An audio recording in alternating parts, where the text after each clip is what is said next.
1, 2, 3. Buenos días para todos y para todas. Una vez concluido el envío, me gusta tomar la apreciación de la evidencia y el envío antes de empezar la grabación. Bueno, buenos días. Hoy estamos a la tercera sesión de nuestro módulo. Estamos a 7 de abril. En esta cátedra de horario matinal de 8 a 10. Hoy vamos a continuar una presentación en PowerPoint presentada por la docente quien les habla.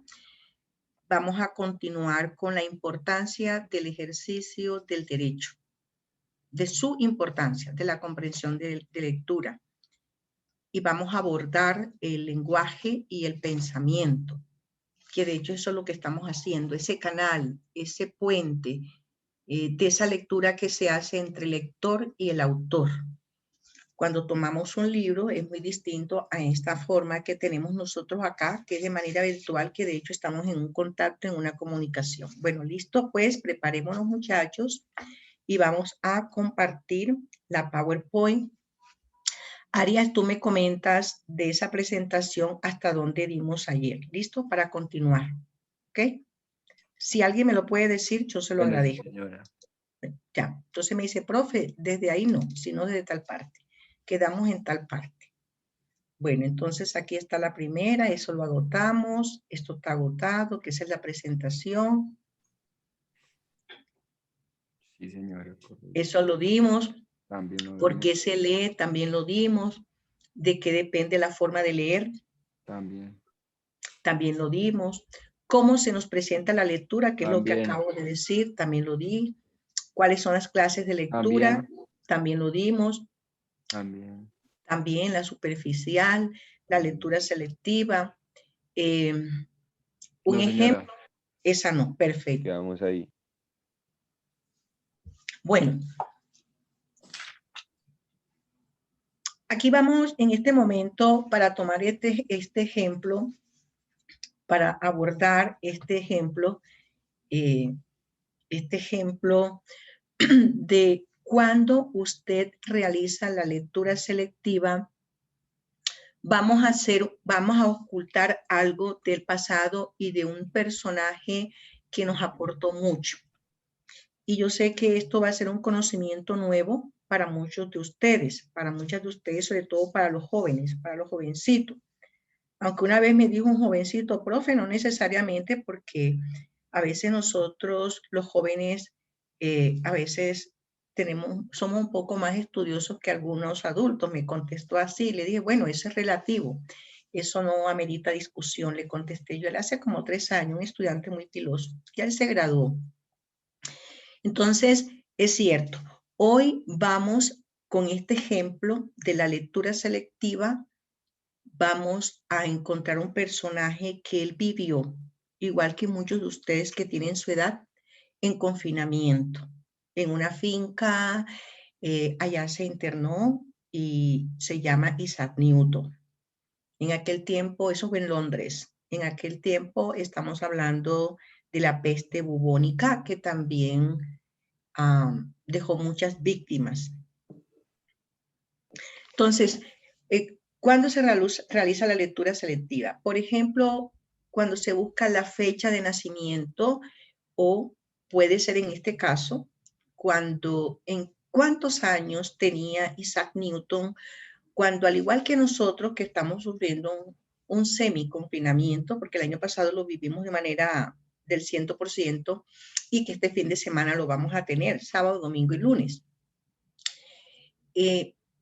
Como esto pasó hace muchos años, entonces nosotros vamos a un buscador que se llama Google. Y ahí buscamos ese caso concreto.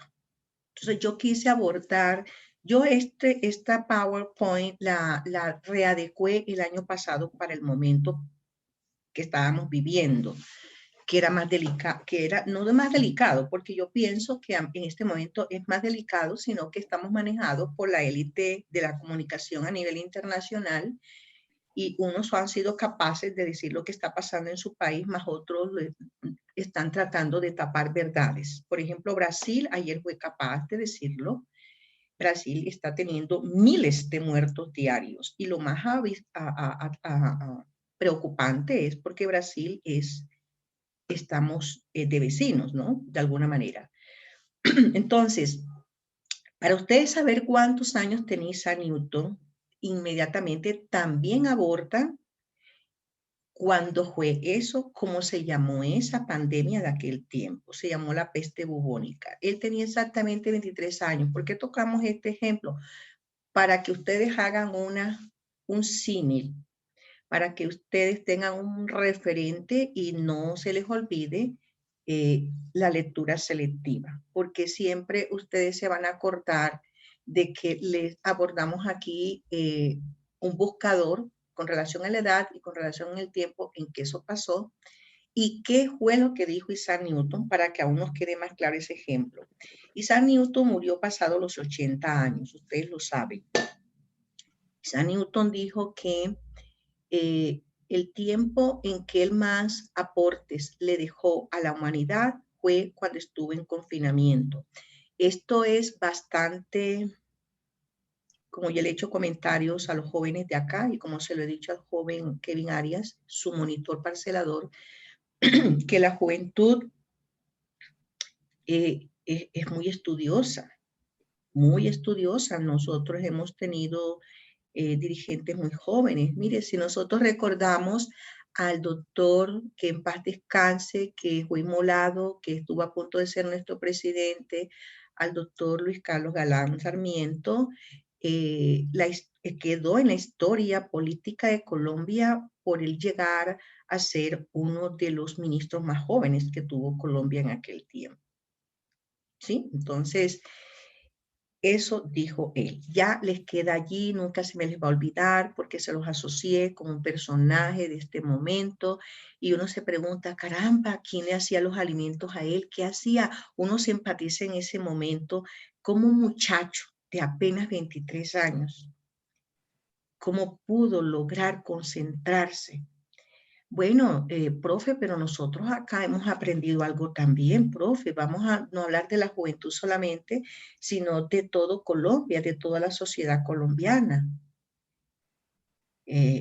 Incluyamos a los dirigentes y a los no dirigentes, a la sociedad civil, a la comunidad académica, que en eso están ustedes. Resiliente. Ese poder de la resiliencia de todos ahora, porque hemos aprendido a ser más fuertes. Y a todos nos ha tocado de manera lejana o semilejana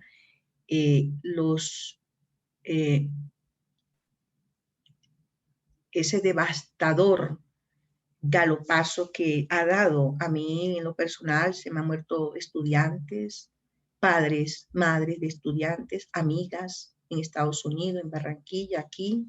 Una compañera falleció el fin de semana que trabajó conmigo en el Fondo Nacional del Ahorro, una amiga de la juventud, un profesor, un asesor mío del departamento jurídico del consultorio. Ha sido devastador. Por eso es que estas cosas, yo por ejemplo el año pasado, un estudiante me preguntó, profe, yo sé que usted es barranquillera, yo sé que usted hace mucho tiempo no vive esas cosas porque usted está aquí desde los 90 en Bogotá, pero ¿usted qué opina? ¿Usted creería que se van a hacer carnavales en el 2021? Le dije, Dios libre al alcalde que se ponga en eso, pierde mucho. ¿Cómo vamos a hacer un carnaval en medio de una pandemia? Aparte porque los carnavales son una parodia a lo que pasa en todos los aspectos de la vida política, cultural, económica de un país. Y mire que aquí se parodió en los carnavales Barranquilla con el vestido azul celeste de la primera dama de la nación cuando visitó a Donald Trump como a Melania, a Melanie. Y se parodia sobre las prácticas políticas, qué sé yo. Entonces, no, de hecho no se dio. Fíjense que Dios me concedió la razón. No hubo ningún carnaval, para nada. Entonces, ahí les queda claro, señores y señoras, al señor Isaac Newton. Yo creo que yo ayer en la primera clase, yo les dije algo de Isaac, y vamos a repetir. Bueno, no de Isaac Moreno de Caro, de Isaac Newton. Él dijo que la verdad siempre se halla en la simplicidad y no en la multiplicidad y la confusión de las cosas. ¿Por qué yo abordo él para esta materia? Para las epistémicas siempre casi que lo abordo a él. Porque filosofía, sociología, lógica jurídica, interpretación, comprensión lectora, hermenéutica, estas materias son de un corte filosófico netamente, lo gran denso de ella. Y no es fácil y el estudiante tiene que hacer una apertura del conocimiento para comprender. Yo con conocimiento de eso se los hago muy sencillo. Yo les hago comparaciones muy sencillas, les explico muy sencillo, pero de todas maneras, pues yo menciono unas palabras que ustedes deben irlas escribiendo, busquen su significado, porque a veces el español es muy difícil de aprender, se los digo yo, que he tratado de aprender otros idiomas. Yo no hablo inglés, sino spanglish, pero me hago entender. No me muero en cualquier país, ni en la China, ni en la China, pero es entendible. ¿Qué pasa con el español? El español es muy delicado. ¿Por qué voy abordando eso? Por el tema del pensamiento y del lenguaje. El español es difícil. Para ustedes es más fácil aprender el idioma inglés que el español si no es su lengua nativa, porque una palabra tiene diferentes significados. Si yo dice, yo me voy este fin de semana de casa a cazar, mire la palabra de casa a cazar, si un chino escucha eso y que no está aprendiendo español, se confunde. ¿Cómo así? Yo me voy este fin de semana de casa a cazar y de paso me casaré. Imagínate, 3 veces la palabra casar, una es de casamiento, una es de cazar y otra es de cazar animales o de cazar cualquier cosa. Bueno, entonces ahora vamos a abordar ya una vez que, perdón, me pasé aquí, la comprensión, 3, 4, lo dimos, el pensamiento. Bueno, ahora sí, nos vamos para acá. Entonces vamos a hacer unas clases de lectura. Está la lectura comprensiva, vamos a relacionarlo y nos devolvemos. Estamos en la 13. Está la lectura comprensiva, está la lectura reflexiva, está la lectura crítica, está la lectura recreativa, está la lectura de estudio. ¿Listo? Entonces vamos a devolvernos. Otra cosa que les iba a decir hoy es que vamos a ver los defectos que hay para leer, ya sea de manera, cuando estamos leyendo solos, lo que dijimos ayer, la silenciosa, o cuando lo estamos haciendo en público. Y todo eso también se puede corregir. Eso lo vamos a ver ahorita. Bueno, entonces vamos a empezar con la lectura comprensiva. La lectura comprensiva, yo les doy un consejo, bueno, es un cliché que yo hago desde mi época de la niñez, porque yo nací en estas paredes, mi familia es de academia, de profesores, de maestras. Uno lee, les voy a decir lo real, uno toma un documento, uno toma un texto de lectura, de estudio, en el caso de ustedes, para cuando se vayan a preparar bien para el examen que tenemos, uno lo toma, lo aborda y uno, por ejemplo, clase de lectura, entonces una nota, la lectura B, C, D, como hice yo ahora. Van haciendo como una especie de mapas. Yo diría, mapas es más complicado, porque no todo el mundo maneja los mapas conceptuales. Hay mapas conceptuales que son muy rigurosos, muy complejos, pero háganlo a manera de resumen. ¿Listo? Y no, profe, yo no lo hago en escrito, yo lo hago aquí en mi ordenador. Bueno, entonces ahí ustedes lo resaltan, lo pueden colocar de otro color. Por ejemplo, yo en el caso con ustedes, yo qué hice, yo abordé 2 colores en sus listados. En su listado yo abordé 2 colores. Los representantes los abordé con el color amarillo y pueden darse cuenta que así es porque yo no miento cuando se los envié con su monitor. Los que están retirados por cualquier circunstancia que no están con nosotros en nuestros grupos, les coloqué un morado. Y ya en registro y control saben eso. Yo les ayudo a ellos con convenciones para la depuración. Por ejemplo, Vale sabe que yo le hago ahí le doy colaboración en eso un poquito. porque como lo dijo León Tolstoy, el que ayuda a los demás se ayuda a sí mismo. Por eso no podemos ser egoístas. Y yo les comparto algo, en el sector educativo, en el sector de la docencia, el que menos puede ser egoísta es el docente, la docente. Es el que menos puede ser egoísta. Yo, por ejemplo, utilizo muchas cosas muy buenas de estudiantes, de tesis, de grupos de trabajo, por ejemplo, el mismo que yo les di a ustedes. Mal haría yo en decir que ese trabajo lo hice yo. Me metería yo en tremendo lío. Es un delito, derecho de autor. En la ficha esta de la universidad externado.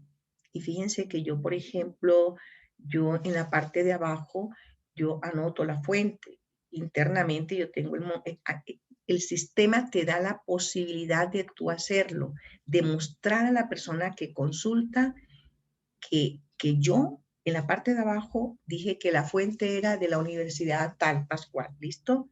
Porque uno no puede abrogarse del conocimiento, del trabajo de investigación denodado que le costó a otra persona para uno decir que es de uno. Y ustedes se darán cuenta de eso si lo han apreciado en la plataforma y de otros que les seguiré subiendo.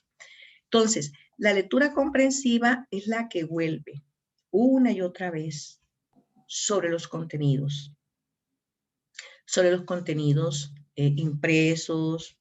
Por ejemplo, fíjense, aquí abordamos ayer y hoy vuelvo y abordo con esto para darle el chance y dejar aquí, antes de irnos hoy, a los estudiantes que no quedaron en algún cuestionario, en algún grupo de cuestionario. Bueno, a propósito, ya que abordamos el tema de cuestionario, ¿para qué? Por favor, la persona que tiene el micrófono lo puede pagar para no salirme de acá. Gracias. Este cuestionario nos va a servir hasta el final.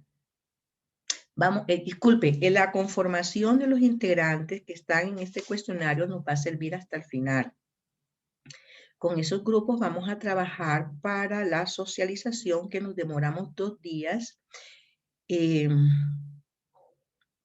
haciendo esa socialización, que eso se toma a manera de examen final, porque ahí ustedes se colocan en posición de discrepadores o en el mismo criterio de la corte, ¿vale? Porque al final, uno de cada grupo, cuando hagamos el conversatorio, que hacemos nuevamente un estudio de la sentencia, de cómo se hacen, aunque ya ustedes las tienen allí, yo se las vuelvo y se las ilustro en ese día del conversatorio. Yo siempre lo hago en la antepenúltima, no, antes de la antepenúltima. Hago ese conversatorio, quiere decir 4 clases antes que se acabe el módulo. Y yo les hacemos un conversatorio donde ustedes hacen todas las preguntas, yo les explico el paso a paso con relación a la ficha. Estoy partiendo de atrás para adelante. Entonces ustedes asumen sus roles. Por ejemplo, aquí el grupo 6, que está con Vanessa, está con Laura, está con Edison, está con Rubén, está con Karen. Cada uno de ustedes va a asumir un rol. Vanessa presenta la película, de qué trata la sentencia. Laura habla sobre el planteamiento jurídico, que es es la pregunta que usted le plantea a la corte. Es idéntico como ¿de qué se trata una tesis? Mire la lectura comprensiva de qué nos da para hablar. ¿De qué se trata una tesis? ¿De qué se trata una monografía? ¿Qué es lo que ustedes, en inmensa mayoría, van a hacer aquí en esta institución? ¿De qué se trata? De resolver un problema. De resolver un problema. Y los problemas se resuelven como una pregunta. Tu papá, tu mamá, tu esposo, tu esposa, tu novia, tu novio, tu hermano, tu hermana, tu tía, tu tío, tu abuelita, tu abuelito. Cualquier persona adulta en tu casa te dijo, te preguntó, Pilar, tú quieres estudiar Melquisedec, yo sé, César Augusto, ¿cómo vas a pagar tus estudios en la institución universitaria de Colombia? Fíjese qué pregunta tan acertada. Ese es un problema. Le plantearon un problema a estos 3 estudiantes que coloqué de ejemplo. Y cada uno de ellos le respondió a su interlocutor. de qué manera iba a hacer para pagar sus estudios.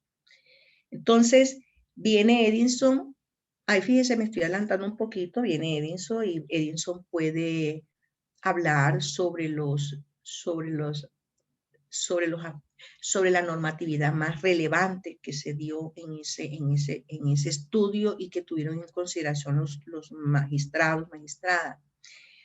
Rubén González, estamos haciendo un ejemplo del grupo 6, puede hacer referencia a las partes intervenientes.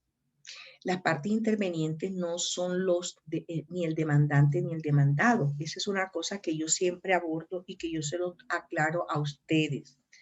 En un proceso de análisis de sentencia, las partes intervenientes son aquellas entidades, inclusive rectores, porque los magistrados también pueden llevar a un rector, a un ministro, a un viceministro, a un director de bienestar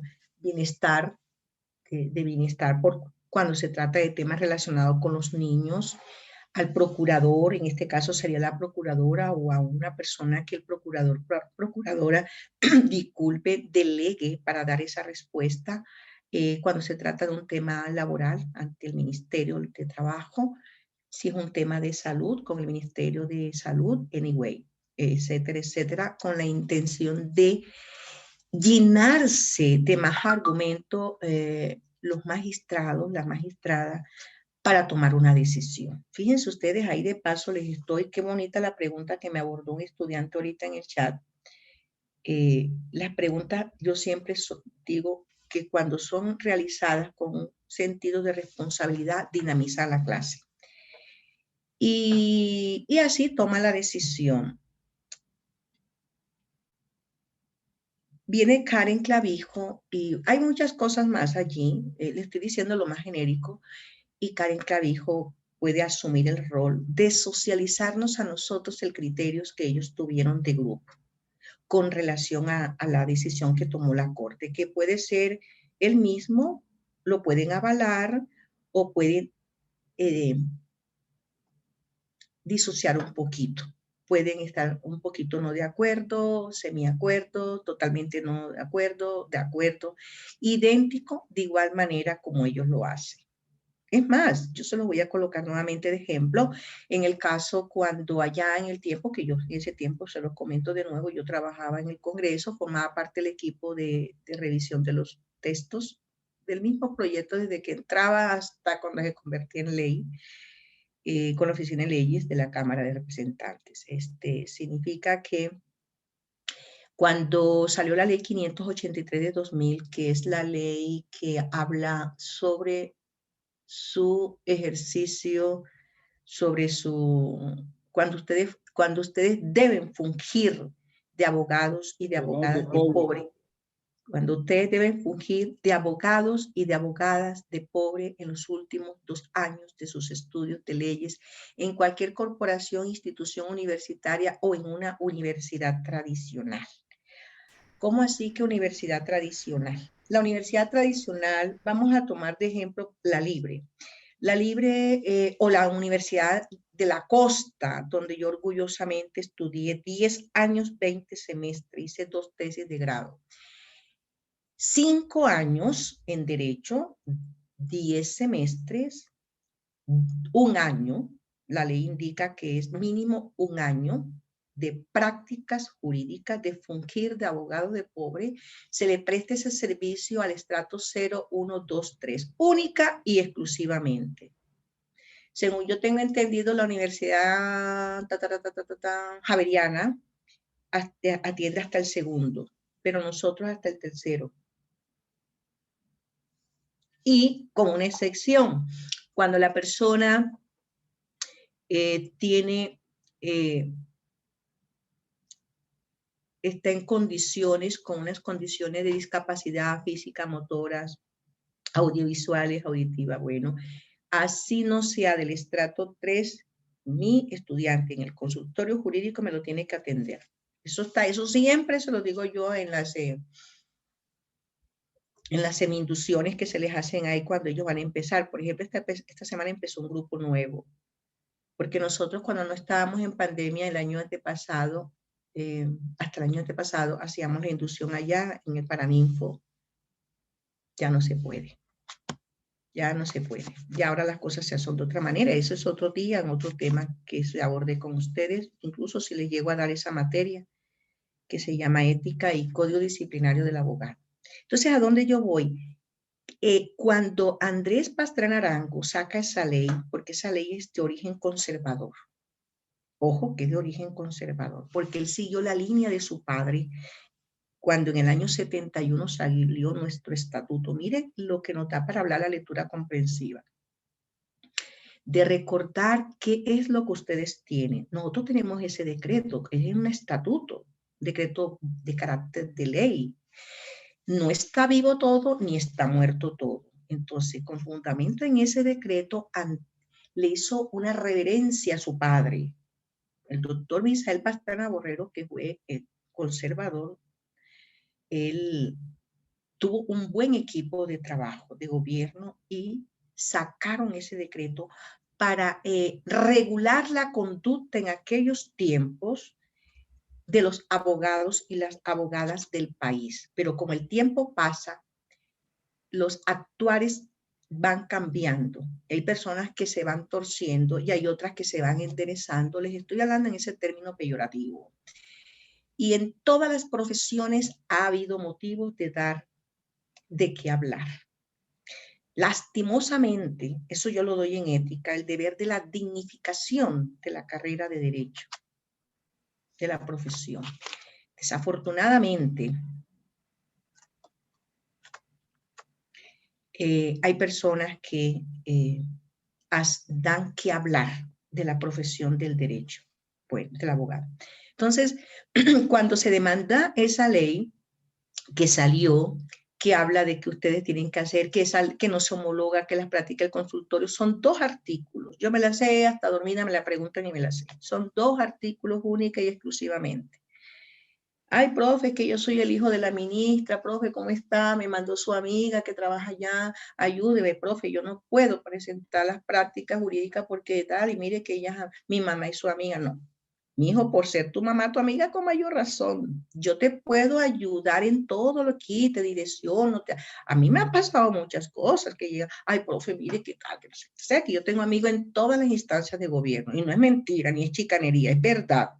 Empezando por la Corte Suprema de Justicia, que tengo abogados y abogadas allá, que les dicté clase. Hasta una pareja de esposos, allá está en la Corte.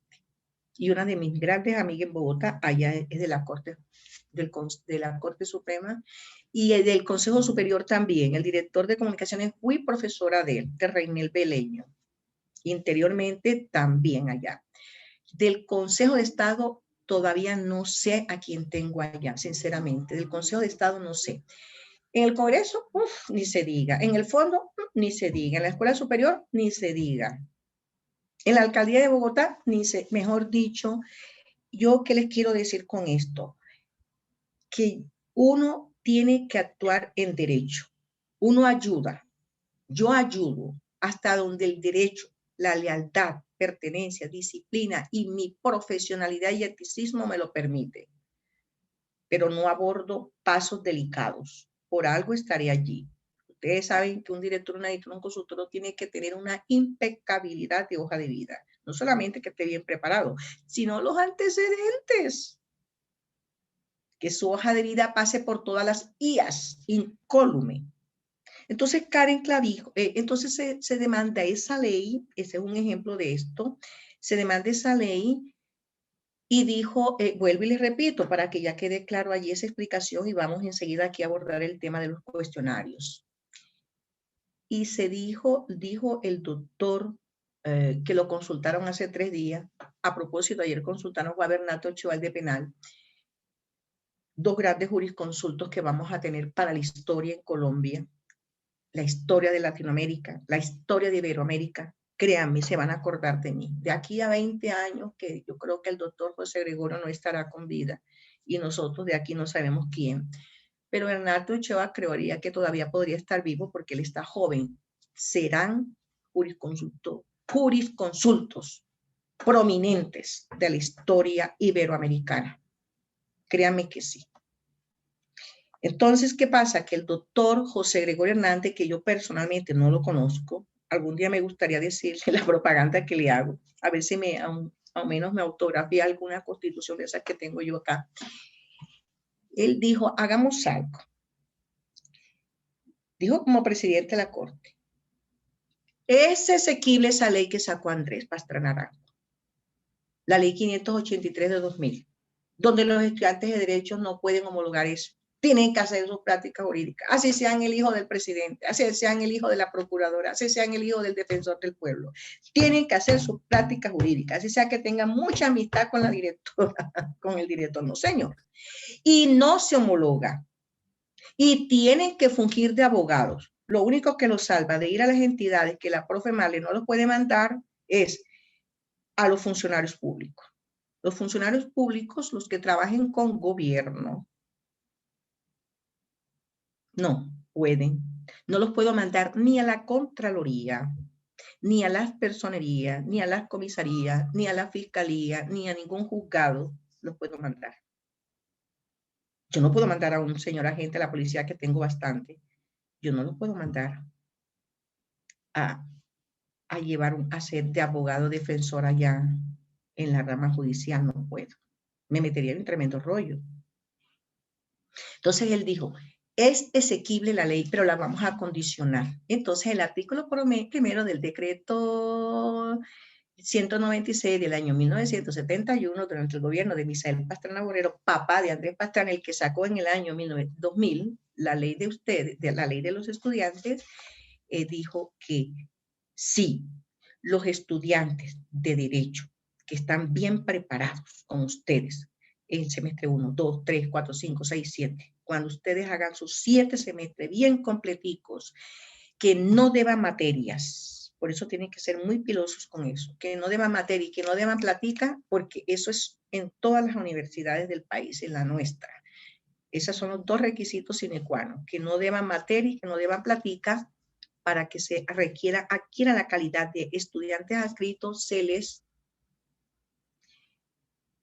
les puede enviar a cualquiera de estas entidades a fungir de abogados defensores, representar. Todo eso tiene un proceso, eso está en ley, eso no es el tema de hoy, eso es en ética que yo lo doy. ¿Para qué? Para ser de abogados de pobre. Para ser de abogados de pobre.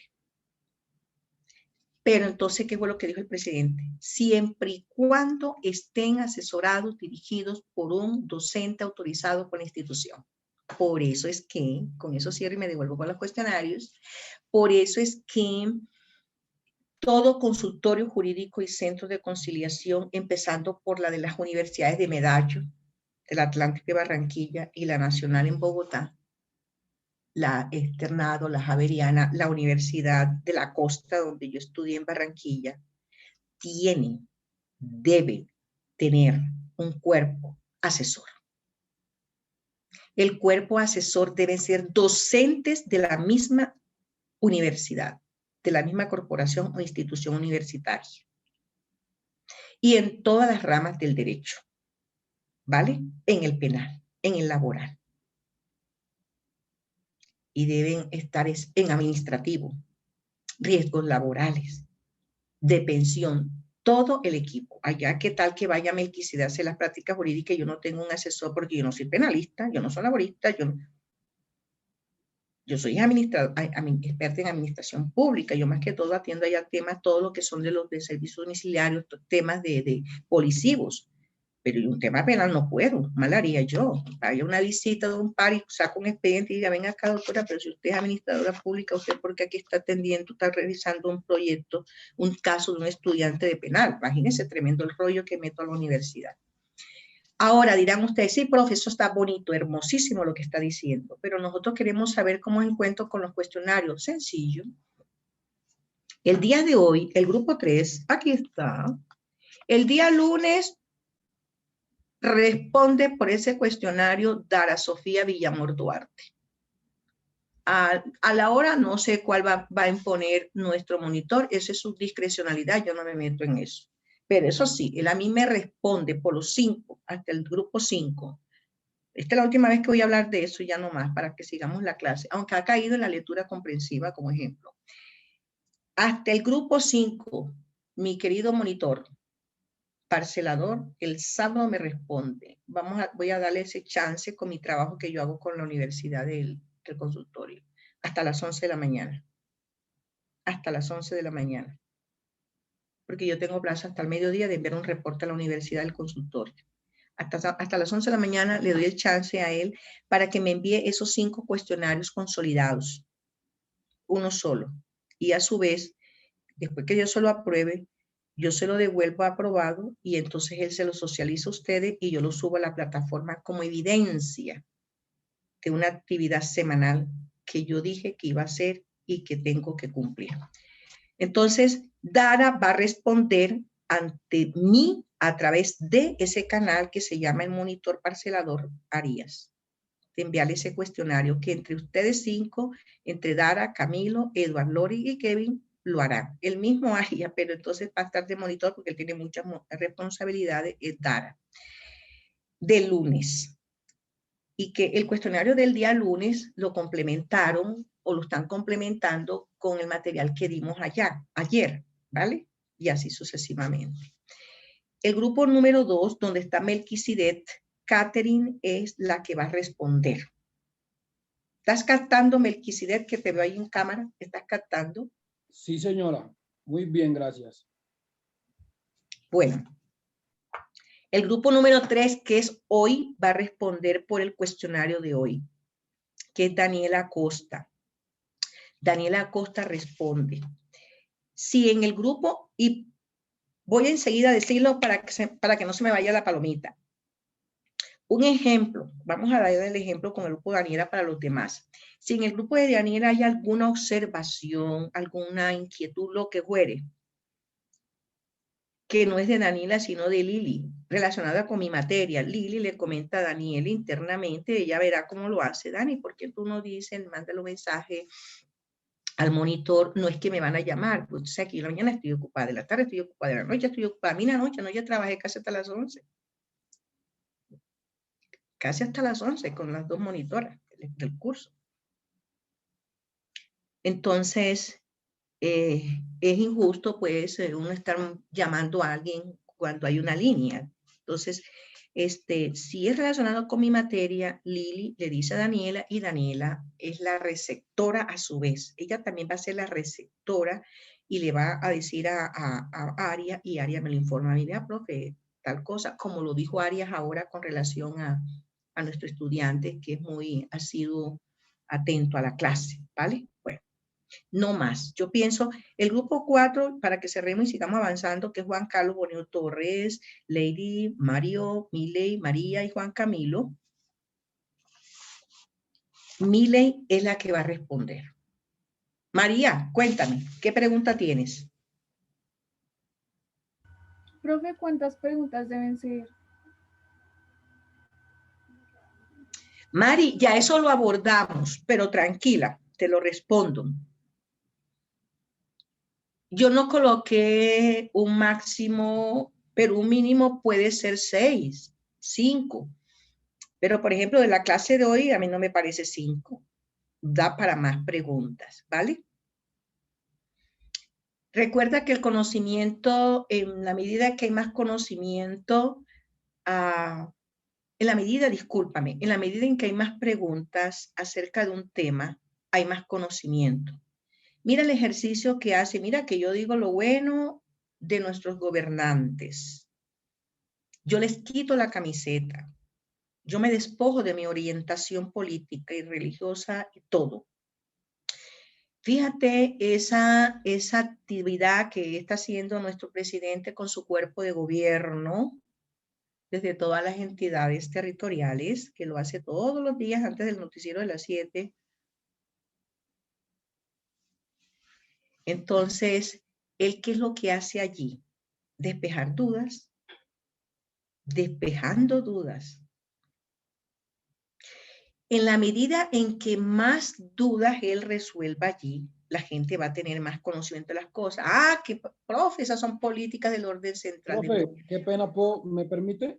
Tan amable. Pero por supuesto, Melquisedec, que esa es la idea de la clase, el Profe, dinamismo. mira, yo quiero opinar algo acerca de lo que tú dices del presidente Hágale, hágale, hágale. y aquello que él, por lo menos que él saca en los noticieros todos los días a las 6 de la tarde, esa comunicación y aclarando dudas, pues yo digo que son preguntas como muy preparadas, como que las personas que preguntan allí ya son abordadas anteriormente, porque es que son unas preguntas muy simples y muy parecidas siempre a los de los días anteriores, y no me parecen pues preguntas tan profundas y fundamentadas, ¿sí ven? Y pues porque por lo menos yo siempre he dicho, hay preguntas, yo siempre me cuestiono y me hago preguntas y digo el por qué, y siempre digo el por qué, por lo menos siempre me pongo a mirar esas encuestas, esas entrevistas o el programa a las 6 de la tarde y miro que no le hacen preguntas profundas, como muy fundamentadas, son las mismas preguntas de siempre y pues no sé si me estaba escuchando, profe, entonces no sé si Absoluta, Melquisedec, por favor, si lo que bueno, ustedes perdón. dicen para mí es importantísimo. Entonces yo siempre, yo he pensado que son preguntas como muy preparadas, porque por lo menos yo siempre hago fuerza para que le pregunten, bueno, ¿y por qué no vacunan en esta pandemia a las personas que están, o sea, qué pasa con las personas que se están muriendo? Porque es que realmente que están vacunando y que no están vacunando, pero siguen aumentando los casos y todo eso. Entonces me parece a mí como unas preguntas muy preparadas. No sé, es mi concepto y mi opinión, lo que he visto, lo que más o menos he captado en estos programas de estos últimos días del presidente.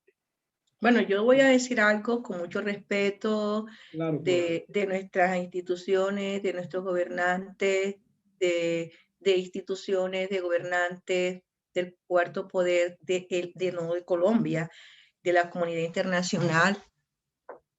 Claro es decirlo que nosotros somos un país subdesarrollado y claro es decirlo que nosotros dependemos de la información, claro es decirlo que nosotros estamos en un estado social de derecho y que tenemos un derecho de estar bien informados.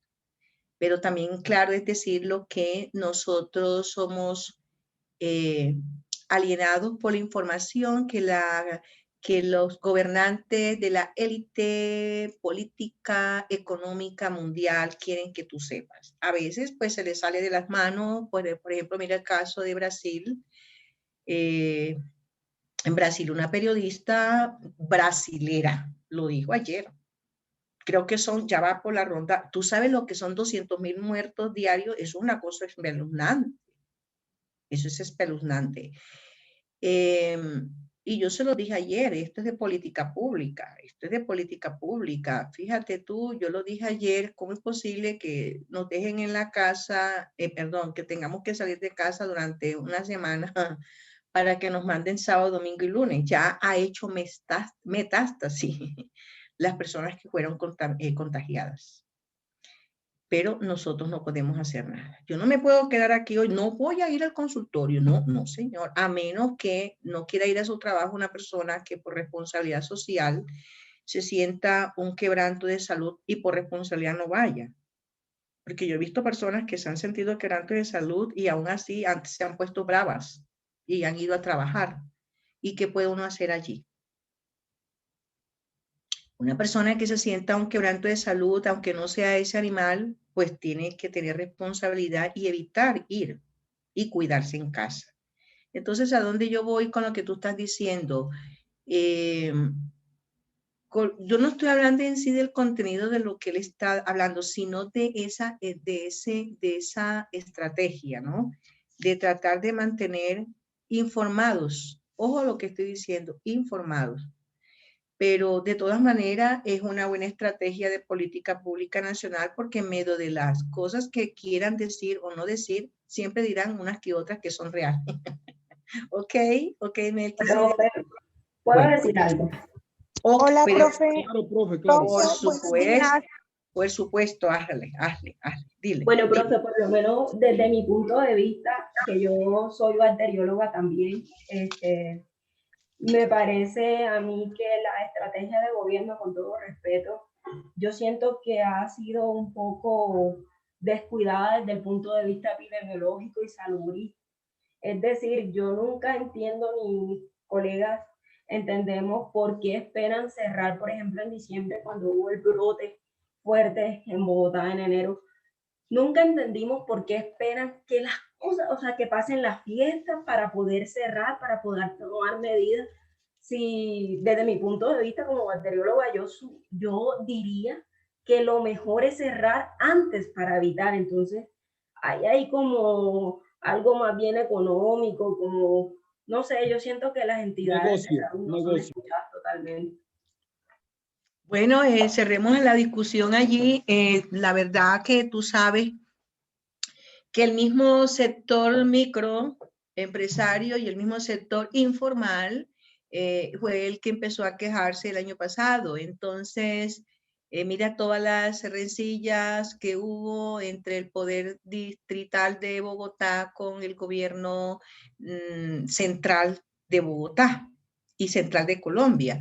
Entonces, parece que uno leyera esto. Ah, bueno, entonces no quiere que yo los cuide. Entonces, miren a ver qué les va a pasar porque hay que reactivar la economía y bla, bla, bla.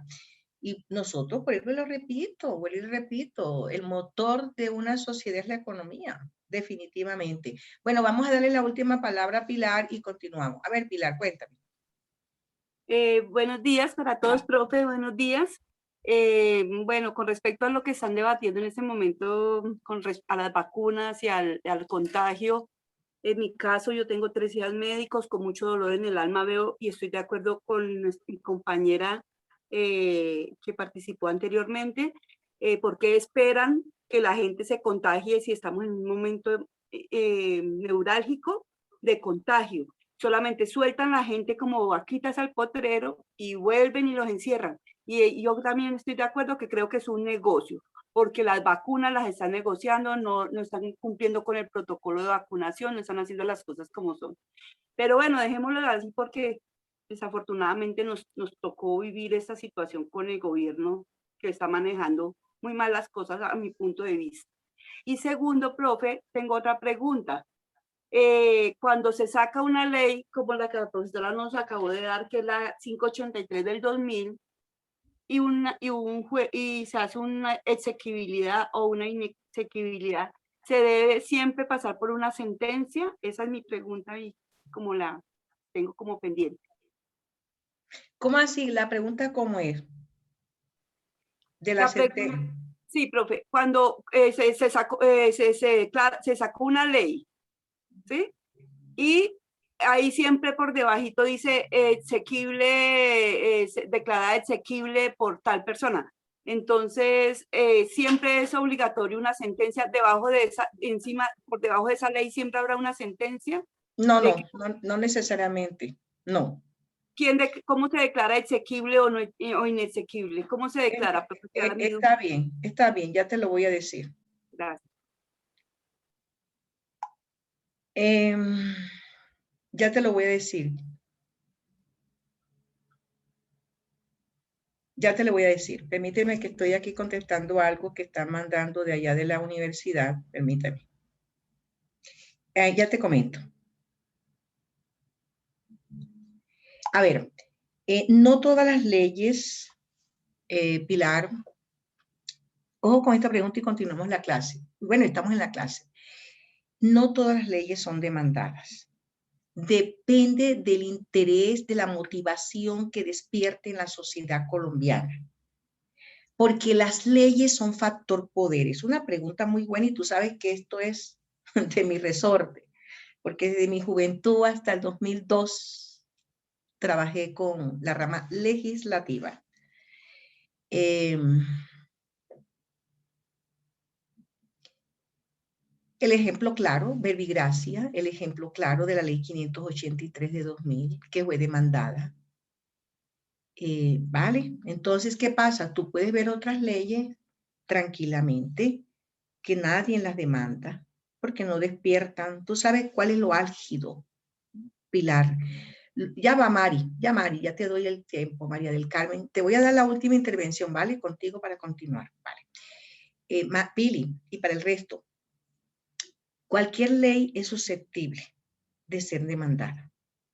Y para eso está la Corte Constitucional, porque la Corte Constitucional, ella es la guarda, la celosa, la que está en la defensa, de la constitucionalidad. No es de nuestro resorte, ni es clase de nosotros, ni voy a especificarte, pero hay leyes que tienen que pasar por control. La Corte Constitucional, antes de que sean, se llama control constitucional, porque hay leyes ordinarias, ¿vale? Hay distintas clases de leyes. No vamos a entrar en ese plano, pero una cosa sí te cuento. Con el tema de la constitucionalidad, no todas las leyes son demandadas. No todas las leyes son demandadas. Fíjate que la ley 583 de 2000, por ser justo de un resorte de abogados y de abogadas, de los que ya son y de los que iban en esa vía y de los que siguen estudiando leyes, como es el caso de ustedes, mire que despertó. Es que la propia expresión de abogado de pobres despertó mucho que decir en Colombia en aquel tiempo. Tú no te lo imaginas. Yo lo recuerdo perfectamente, el año 2000. Y fíjate tú que esa ley sale en el 2000 y ni siquiera pasaron 8 meses cuando fue demandada. No pasaron 8 meses cuando fue demandada. César, ¿tú tienes algo que decir? Sí, señora, buenos días a todos los compañeros. Yo tenía una pregunta. ¿Por qué las leyes siempre se presentan en el mes de diciembre cuando ya no hay nada que hacer? Especialmente, pues, ayer tú me decías algo sobre el acto legislativo número 2, que fue el que le dio el aval para que Uribe tuviera un segundo periodo. ¿Y por qué? Otra pregunta que sale ahí, ¿por qué los abogados eminentes a consultas, como tú les dices, no ponen una queja, no hacen ninguna acusación sobre esos proyectos de ley o leyes que sacan de última hora? No te comprendí bien, qué pena, no te comprendí, César, no te capto muy bien la inquietud, no te comprendo bien la inquietud. Házmela nuevamente. ¿Por qué siempre los proyectos de ley se formulan en el mes de diciembre? ¿Por qué qué? No te comprendo. ¿Por qué qué, César? ¿Por qué? O sea, ¿por qué las leyes se sacan o se emiten ya para firma del presidente? Ya te comprendo. No, te voy a dar una respuesta sencillita a eso, pero también te voy a decir ya te la voy a decir enseguida antes de hablarte de otra cosa para no confundirte y que forma parte del mismo para continuar. A ver, una ley pasa, una ley de la República, o para que llegue a ser ley, ojo que no es mi tema, pero me voy a permitir, y por supuesto estás haciendo la pregunta, y yo les he dicho a ustedes, sáquenme en el jugo en esa materia cuando sea pertinente con relación al contexto que se está dando. Te voy a dar la respuesta.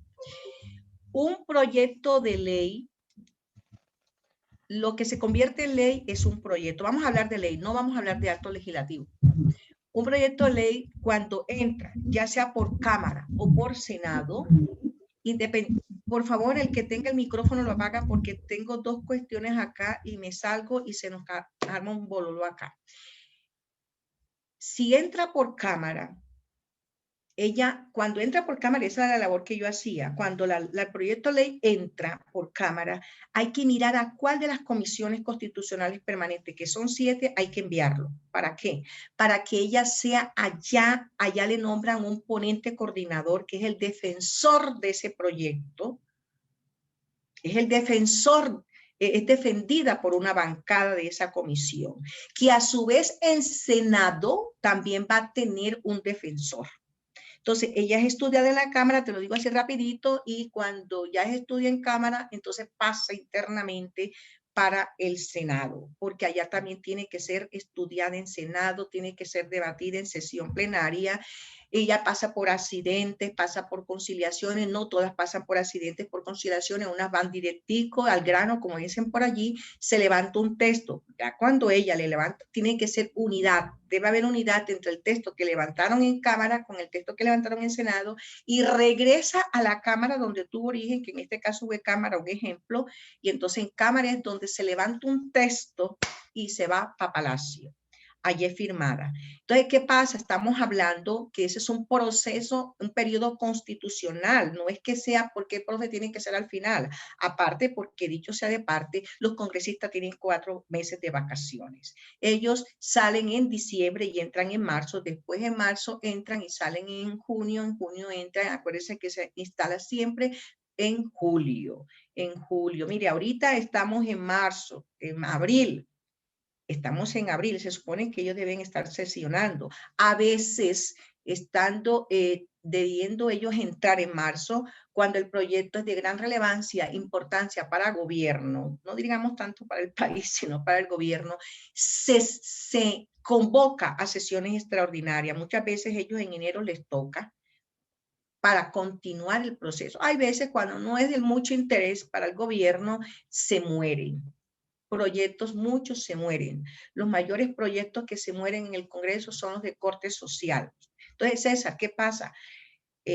Final de año es un momento en que el legislador tiene que mostrar un trabajo y que va de acuerdo con el proceso. Si él no se aprueba dentro del periodo que es, se puede morir. Se muere el proyecto. Entonces, por eso le ponen las pilas. ¿Por qué? Porque en diciembre ellos, vuelvo y te repito, se van en enero, febrero, marzo, abril, 4 meses de vacancia, ¿vale? Ahí te doy la respuesta. A ver, hay una norma que, recordando acá, rapidito, porque forma parte del tema. La ley de financiamiento fue la norma que más se demandó a Pilar en el año 2019, es decir, antes que entráramos en el rigor de la pandemia. Fue la que más, para que la tengan allí, fue la ley. Imagínense que tuvo solamente en ese año 223 demandas de inconstitucionalidad. Entonces, a ver, eso es lo que yo le quiero comentar a ustedes, que no todas las leyes, ustedes buscan. Yo pienso que este es un tema de mucho resorte para ustedes porque están estudiando derecho. Para que ustedes puedan no comer, como dicen por ahí, entero, y consultar con el Google,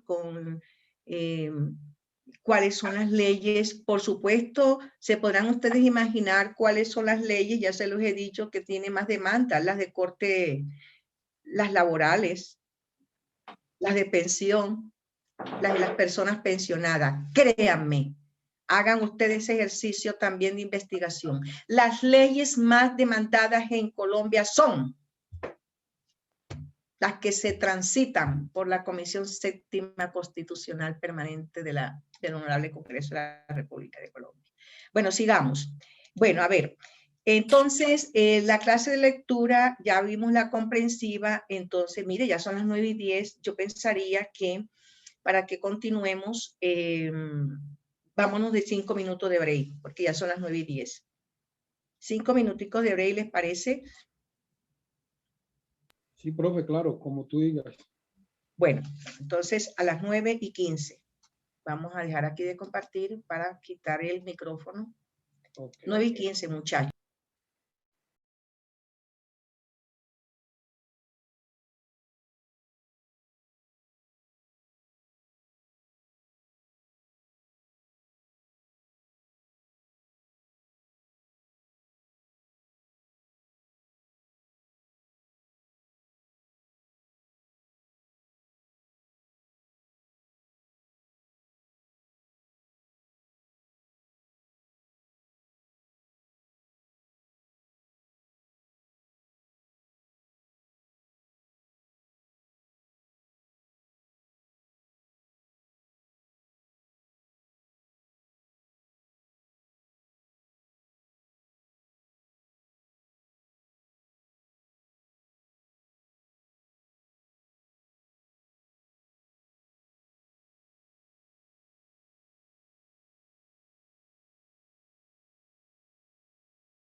Vamos a continuar con nuestro compartimiento. A ver, entonces pasamos de la lectura comprensiva,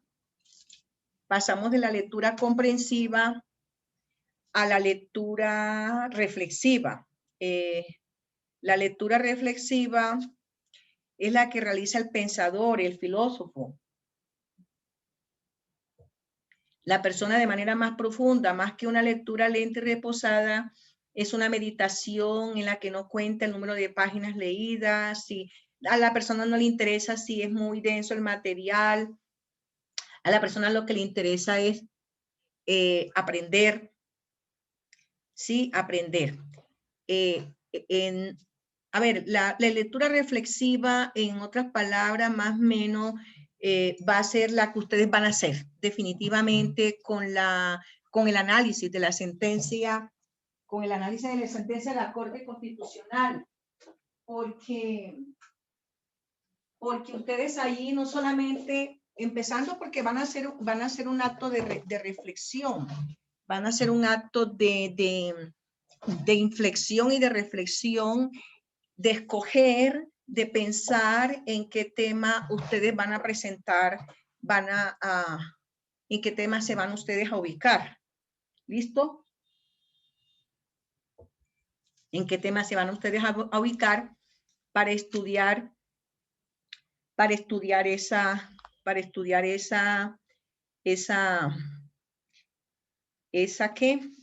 sentencia. Entonces, incluso podríamos hablar de reflexión,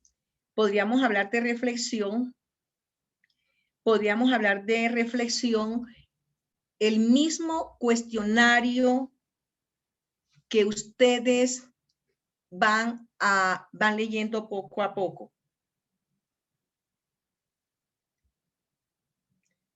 El mismo cuestionario que ustedes van a hacer, van a leer diariamente. No sé, la verdad que una persona estudia, yo pienso, no sé, con todo el respeto lo digo, uno no solamente debe estudiar para el día del examen, uno debe estudiar para todos los días y todos los días, en el sentido de que, como lo dice en ética lo doy yo, como lo dice un personaje, que el abogado que no lee diariamente, cada día, es un estudiante que deja de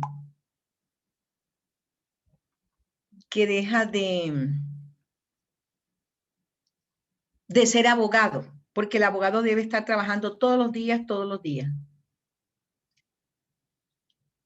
Mentico, que aquí está una niña que tiene un problema con la plataforma. Momentico, envíale un mensaje.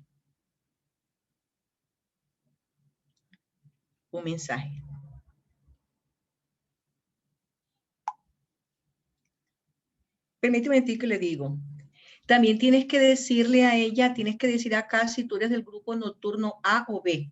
Discúlpeme, qué pena con ustedes. Estoy en clase, lo estoy haciendo por ti, mi hija. Tienes que decirle tienes que dejar aquí porque de pronto tú estás no en el grupo mío. Porque si a ti no te han hecho el reintegro, todavía tú no sabes si quedas en el grupo A o en el grupo B. En la noche estoy en el grupo, en la noche estoy con el grupo A, porque en la mañana yo estoy con el grupo B. ¿Listo? Bueno, ya no más, mija, porque estoy en clase, ¿ok? Ya lo demás tienes que arreglarte tú solita, porque este no es de mi discrecionalidad, sino que estoy te dando la manito, porque esto de temas de plataforma no es conmigo, sino con registro y control. Al menos para que te vayas y mires a ver cómo puedes entrar a la plataforma y ella te puede enviar el link para que tú entres. ¿Listo? Esta niña me tiene una semana y dele, y yo no sé qué es lo que le pasa, todavía no entiendo cuál es el problema que tiene. Bueno, a ver, la lectura reflexiva, yo me atrevería a decir que también la van a hacer ustedes con los cuestionarios, porque diariamente diariamente nosotros tenemos que estar estudiando. Entonces, si uno solamente estudia, para un examen, grave.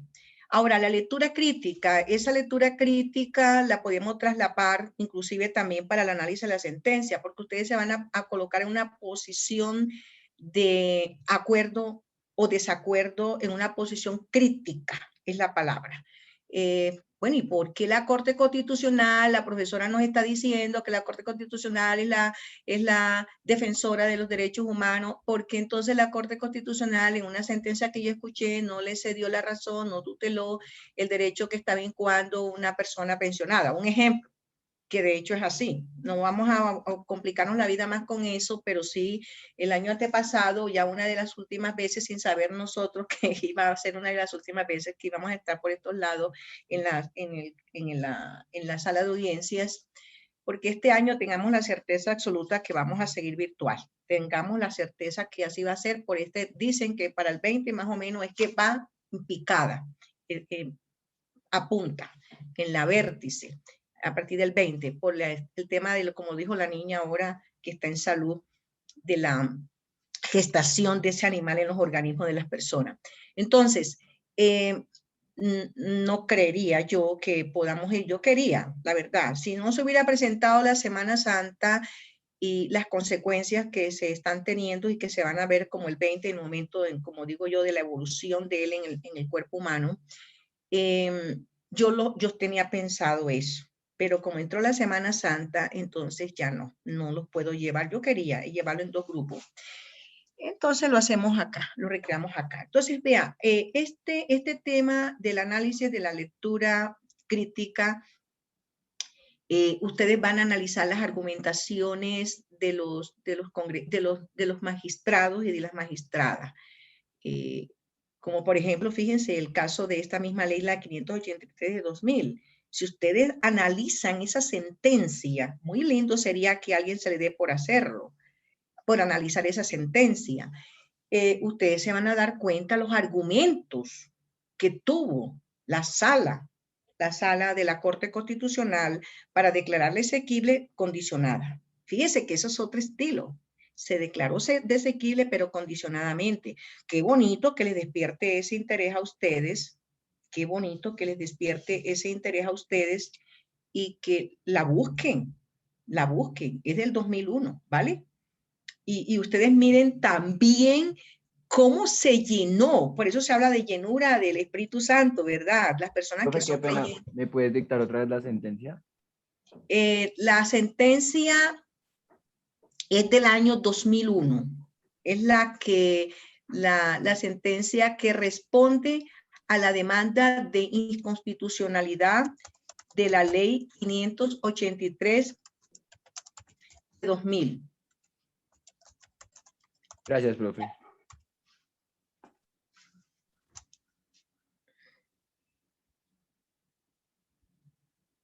Estoy buscándote aquí la sentencia.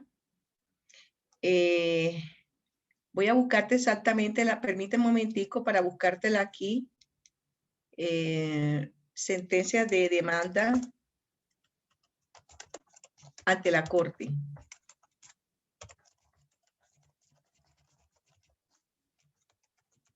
Vamos a buscártela para decirte exactamente cuál es y no equivocarme del número exacto de ella. Profe, ya la encontré.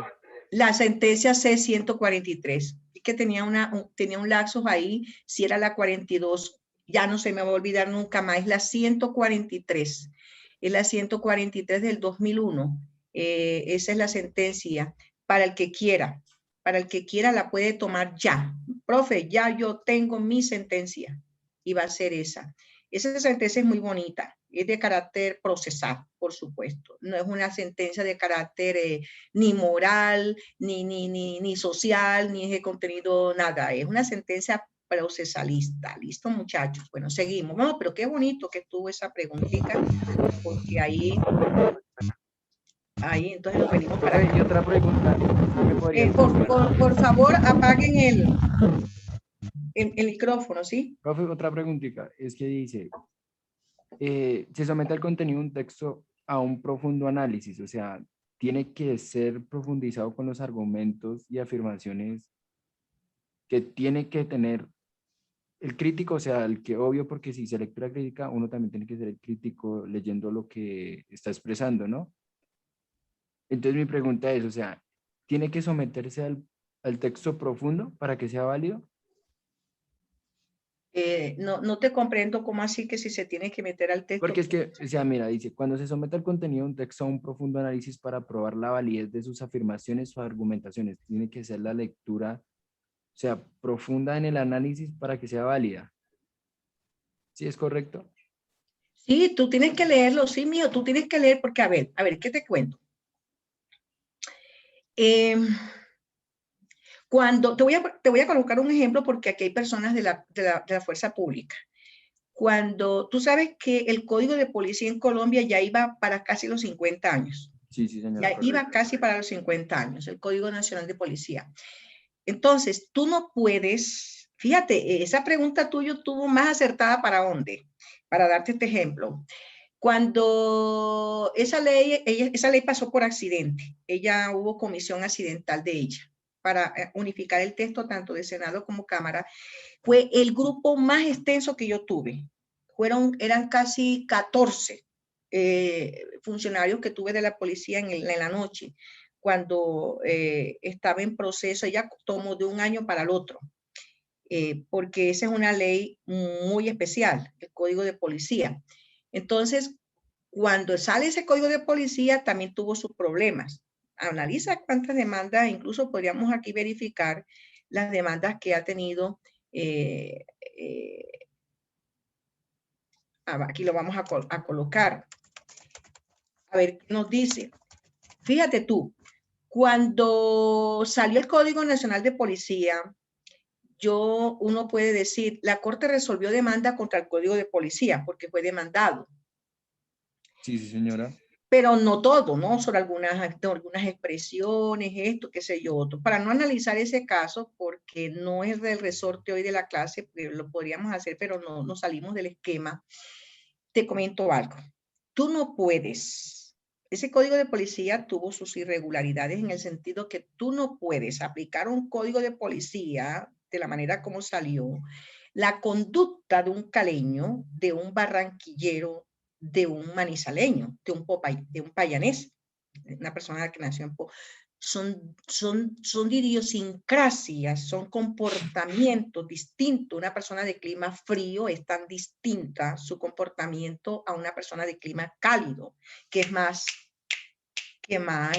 expresivo,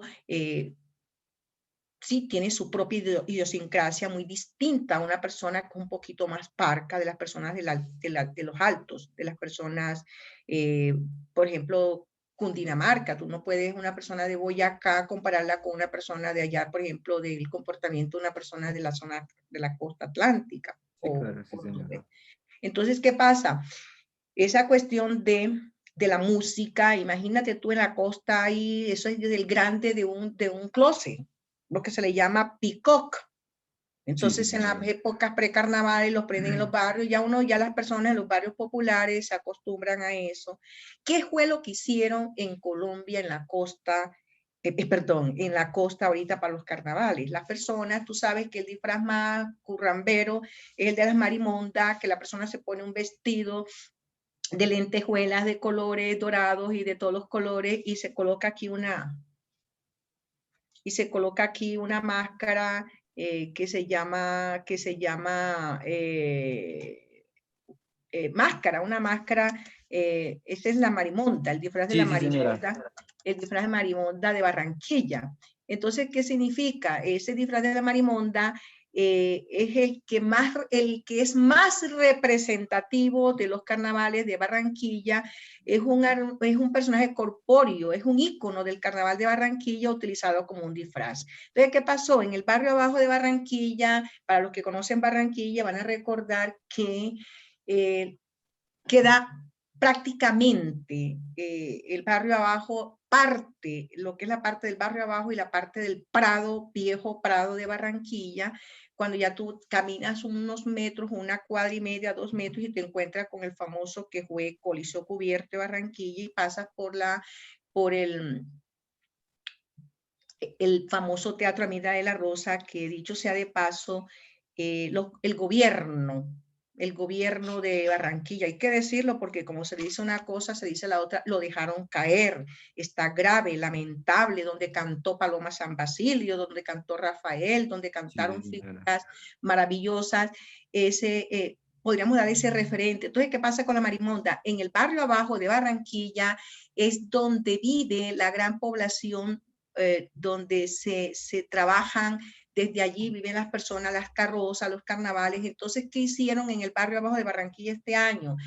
Como no podían salir, entonces las personas que tenían sus disfraces se disfrazaron, prendieron sus músicas, me imagino pico y todo, y desde la misma terraza, ahí hicieron su carnaval. El que iba pasando le iban pitando porque ellos hacen eso con un pito. Ellos hacen eso, es con un pito, empiezan a pitar. De todas maneras, ustedes lo ven en Google, busquen que es una marimonda, y ahí a la nota y enseguida ahí les sale la cuestión del asunto. Es el disfraz de Barranquilla, es un ícono definitivamente. Entonces, aquí vamos a continuar entonces, ahí le di la respuesta al joven sobre ese tema. Porque precisamente por eso, cuando ustedes vayan a hacer el análisis de la sentencia, se van a dar cuenta que la Corte siempre llama a alguien para llenarse de argumentos. Sí, la Corte siempre llama a alguien dependiendo, porque si es un tema laboral no va a llamar a uno de salud, si es un tema de violación de un niño, si es un tema de una persona de la tercera edad, no va a llamar al Ministerio de Trabajo, podría ser, de Industria y Comercio, no va a llamar a un superintendente de Industria y Comercio, ni más faltaba. Eso depende, porque si es un tema de violación de derechos humanos, definitivamente que llama a la procuradora actual Margarita Cabello Blanco. Bueno, pues, entonces nos vamos con la lectura. Hemos sido muy fuertes aquí explicando esto, no se me van a quejar. La lectura crítica, este tipo, disculpe, ya esa la vimos. La recreativa. La lectura recreativa es la que se utiliza cuando se lee un libro por placer. Yo en estos tiempos, la verdad, no puedo tomar un libro por placer. Incluso yo tengo allí un gran curso espectacular de inglés.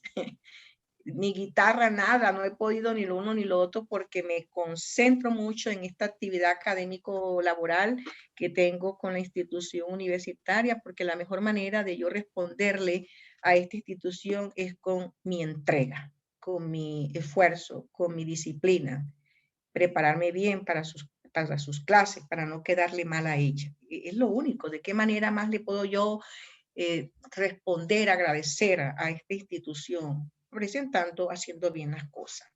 Entonces, no tengo tiempo para leer recreativos.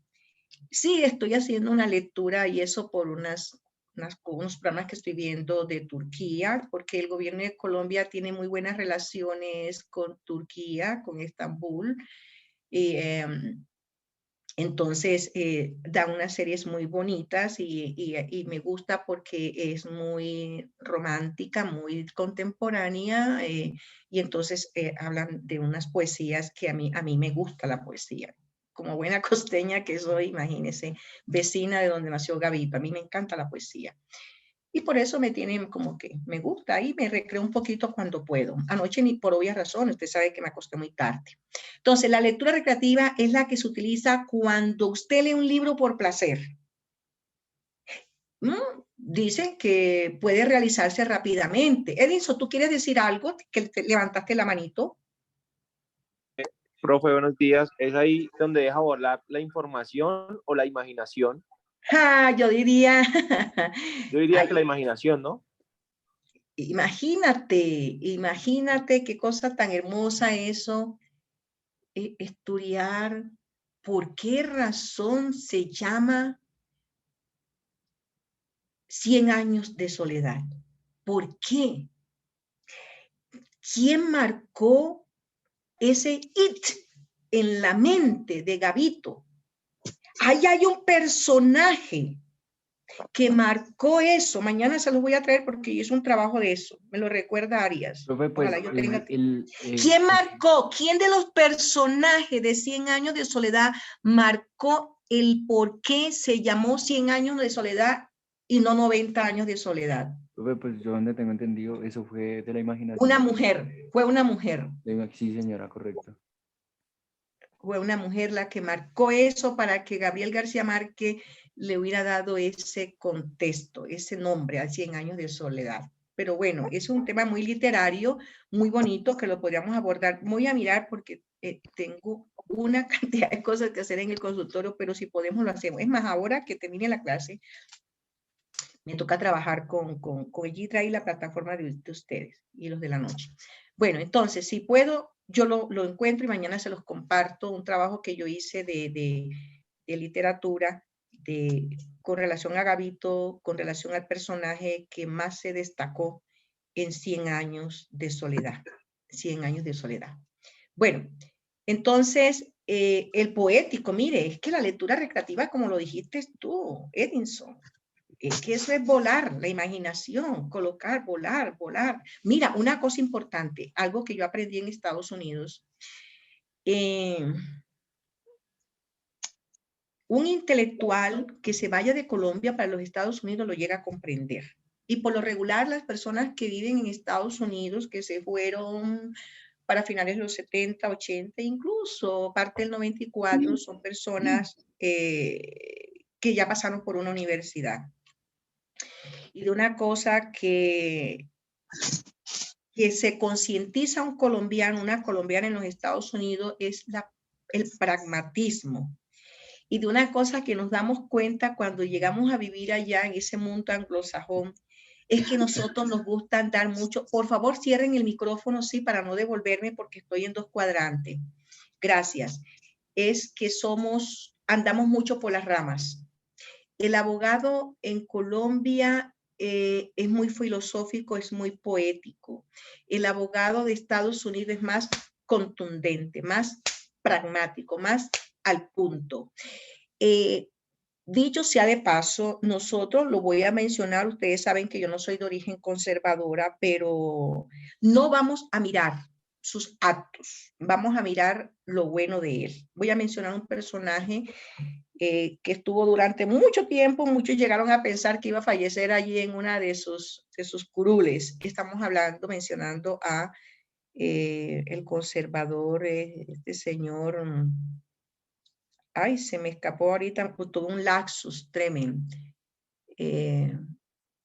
Bueno, ahorita le recordamos el nombre de Barranquilla, gran conservador que trabajó mucho tiempo allá. Él era una persona, bueno, cuando estaba en el Congreso, que él volaba mucho. Él de historia política, sus grandes, espérense que lo estoy recordando, conservador, para que nos dé el nombre, porque tenía rato que no hacía referencia a él, para que les quede como quién es ese señor senador. ¿Ustedes no lo recuerdan? ¿Nadie se acuerda de ese nombre? Bueno, tan raro, me dio un lazo tremendo ese señor, pero tan raro. Bueno, aquí está, el senador, ya les digo, ya está bastante senil.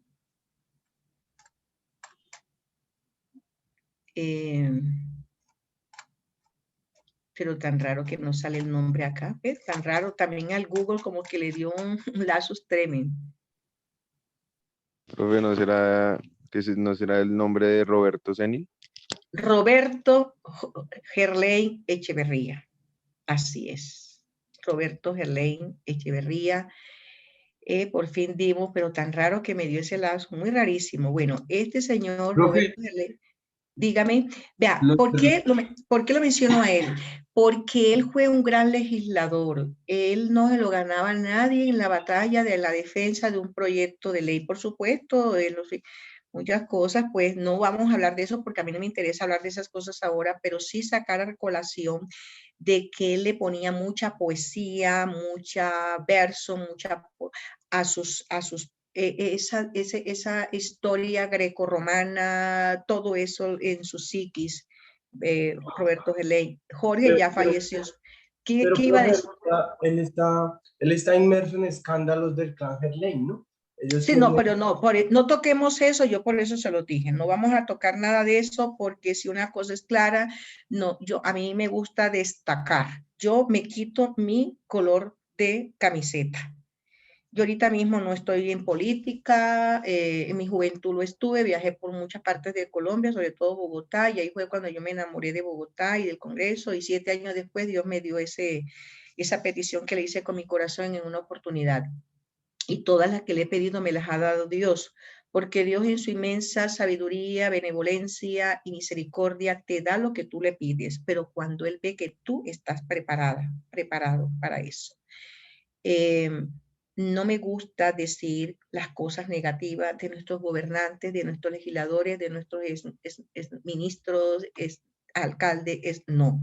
Me gusta rescatar lo bueno de ellos, no importa si sean de izquierda, de ultraderecha, centro democráticos, liberales, conservadores, de maíz, del MIRA, no. Rescato lo bueno, porque de todos, mire que yo no soy de origen conservador, y yo rescato lo bueno que hizo el gobierno de Misael Pastrana Borrero y rescato lo bueno que hizo el gobierno de su hijo, Andrés. Yo rescato lo bueno que ha hecho nuestro doctor Álvaro Uribe, lo bueno que ha hecho, las cosas buenas que hizo el Inmolado, que él quería ser presidente, el doctor Álvaro Gómez Hurtado, un gran estadista, el guía de eso, tampoco era conservador. Destacó las cosas de los liberales. Entonces hay que sacar, por ejemplo, fíjese de Belisario Betancur, también de corte conservador, y cómo se refirió de una manera tan linda, hermosa, patriótica, cuando Santos, que era de corte liberal y después se convirtió de la U, cuando Santos se ganó el premio Nobel para Colombia. En el mundo entero reconocen ese logro, pero aquí internamente otros no, porque así es la vida. Así es la vida. Cuando Julito Sánchez Cristo llamó a Belisario Betancur para preguntarle acerca, él estaba allá afuera tomando un avión cruzando el Pacífico, él no estaba acá, el doctor Belisario Betancur, en paz descanse, presidente, fue presidente nuestro durante unos momentos álgidos, difíciles que pasó Colombia con el azote de la naturaleza, que se desapareció que explotó el volcán Nevado del Ruiz y acabó con Armero. Y después, no contento en Colombia, las nubes negras, nos hubo el holocausto, producto no de la naturaleza, sino de la maldad del hombre de aquel tiempo. El famoso holocausto del Palacio de Justicia. A eso le tocó enfrentarse Belisario Betancur. Belisario Betancur, cuando Julito Sánchez Cristo le preguntó, ¿sabe lo que contestó ese señor? Es que eso es lo que tiene que hacer una persona, no despotricar ni restarle el valor y las cosas buenas que tiene el contrincante en el terreno de la política, en el terreno de lo que sea, del amor, porque esa es otra batalla. Dijo, estoy exultado, Melquisek, permíteme antes, le dijo, estoy exultado, estoy orgulloso que un compatriota mío, así lo dijo, nos haya logrado el premio Nobel para nuestra patria. Tú sabes que él era poeta, hablando de poesía, el doctor Belisario Betancur sí que era un poeta, ¿no? Él era un poeta, él hablaba así, él parecía que estuviera recitando una prosa. Bueno, entonces la lectura recreativa es eso, mire que nos dio para volar y mire de quiénes hablamos, y de cada uno de ellos rescatamos algo positivo. Bueno, sigamos. Por ejemplo, la recreativa más o menos va por esa línea, es un texto literario, el lector se recrea en analizar y descubrir la belleza y el lenguaje, la calidad del estilo, la riqueza expresiva, el género literario al que pertenece. Estamos haciendo referencia, vea, vuelve y juega el Gabito. Vuelve y juega, ahí está Gabito. ¿Dónde no lo conocen a Gabito? Lo conocen más en el exterior que aquí. Así es la vida, así es la vida. Bueno, entonces, la lectura de estudio.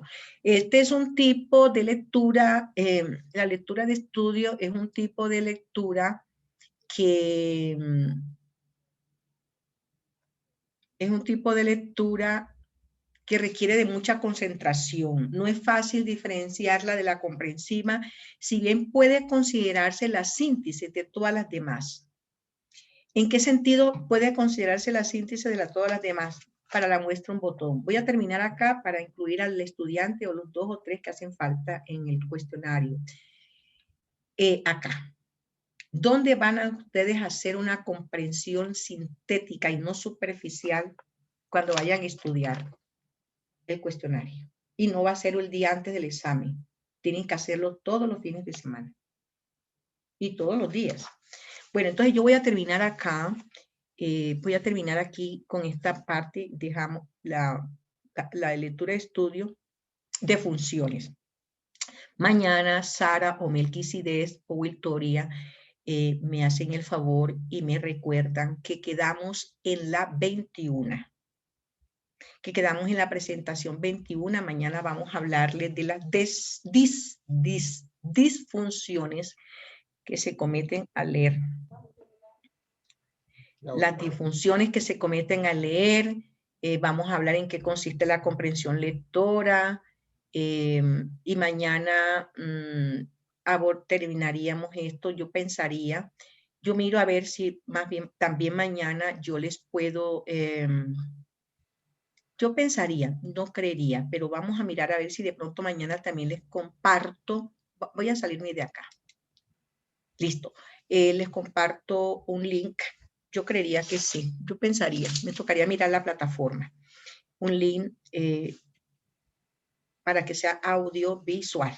¿Listo? Pero mañana va a estar muy importante la clase.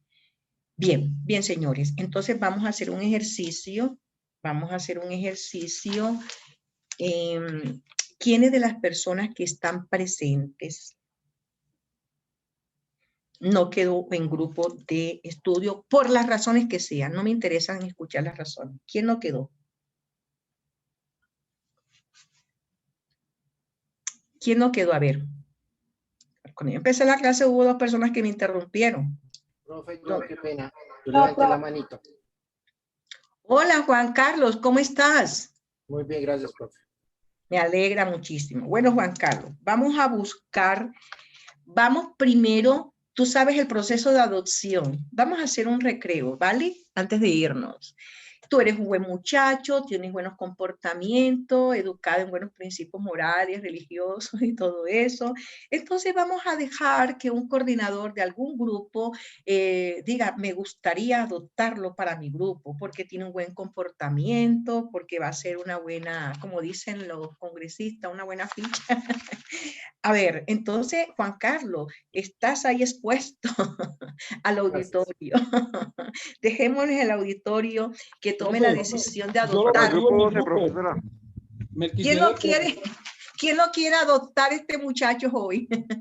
Profe, si quiere que pertenezca al grupo de nosotros. El grupo 12. ¿El grupo 2 o el 12? El 2. 12. César. Hagamos una cosa para que no haya pelea porque te resultaron papás a montón y Juan Carlos. Bueno, hagamos algo. Está el grupo 12 con la representante María del Carmen. De César. Y está el grupo 2 con el representante Catherine Juliet Torres. Bueno, yo voy a anotar aquí un número. Ojo, ojo, solamente puede decir el número o Catherine Juliet, que estará presente. ¿Está presente Catherine? Catherine. Ahora.